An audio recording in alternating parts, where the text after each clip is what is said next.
Thank you for joining me today. I'm here today to discuss 9/11. Now, I know that most of you are wondering, why are we speaking about 9/11? It happened, almost 11 years ago now. And I think that it's important to touch base on 9/11 because there's many circumstances and evidence suggesting that the information that we received is contrary to what actually happened.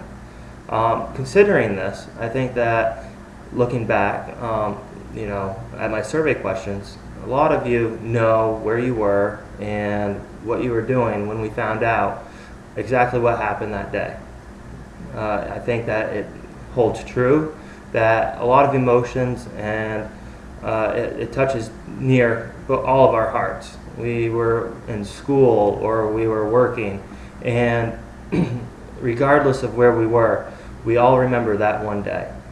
Now, considering this, the key topics for my presentation, which I'll discuss further, are the days that led up to 9/11, the structure of the Twin Towers, and the damage done to the Pentagon. Now, considering these things, I'm asking you to just please come with an open mind. Enjoy and excite the possibility that we may not have all the information. And in doing so, hopefully you're able to gather enough information today that you'll conduct further research later on your own.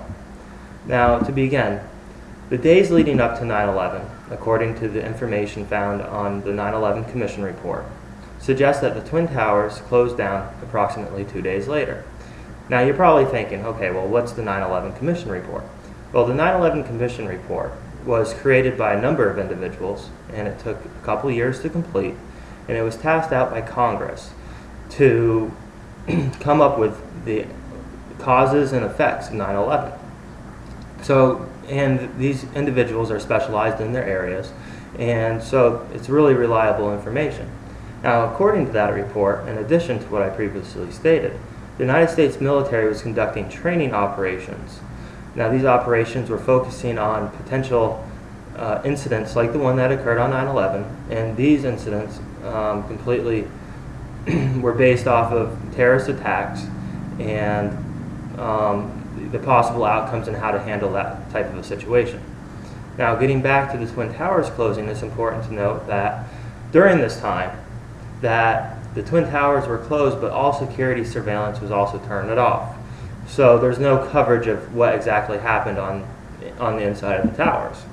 Now, according to reports within the 9/11 Commission report and information located on ussartf.org, one is able to come to the conclusion that the Twin Towers, if struck in the manner that they were, would have collapsed in a much different manner. Now, as we all remember, we remember the towers crumbling straight down and debris just going everywhere. Now, this is something that's not very consistent with an actual collapse or an uncontrollable collapse. It's more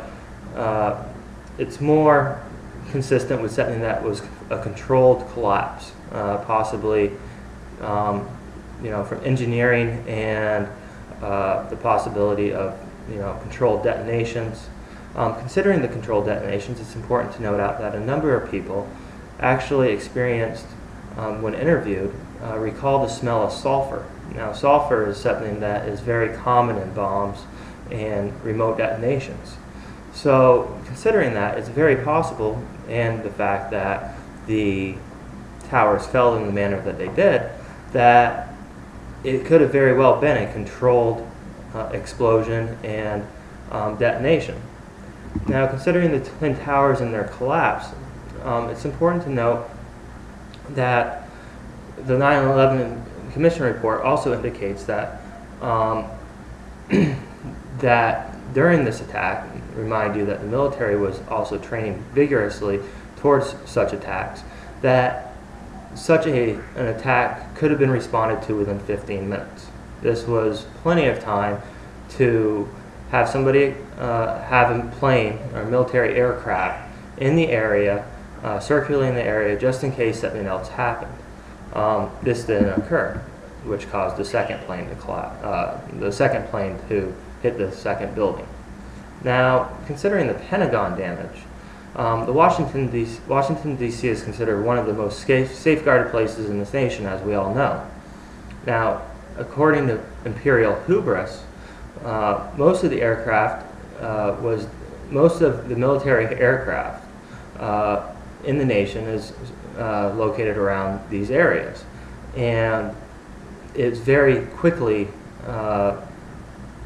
dispatched to this area because of how safeguarded it is and the importance of the capital.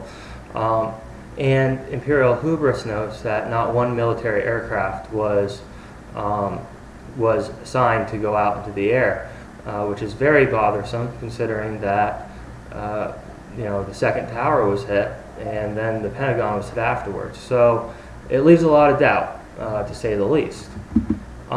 Now, considering the Pentagon further, when reviewing pictures located on, when looking at pictures located on the 911research.net site, one can notice that the hole in the Pentagon is nearly perfect. It's almost perfectly circular. Now, debris from the aircraft wings and fuselage would have caused a much different hole, and there would have been debris from those portions of the aircraft lying around, which was never found. Now, this is pretty bothersome because people also note that they heard a whistling sound. A whistling sound is something that I know is very close and in resemblance to a missile. Now, considering this information, it's also important to note that the first wall was never, or the first wall should have absorbed most of the impact, but in fact it went through 7 different holes, or 7 different walls, which is once again consistent with a missile. The tapes and all the information regarding this was in fact removed immediately after the incident and hasn't been released to date. Now, considering this information, it is my suspicion, and many others, that the attacks that occurred on 9/11 was a ploy by our government, unfortunately.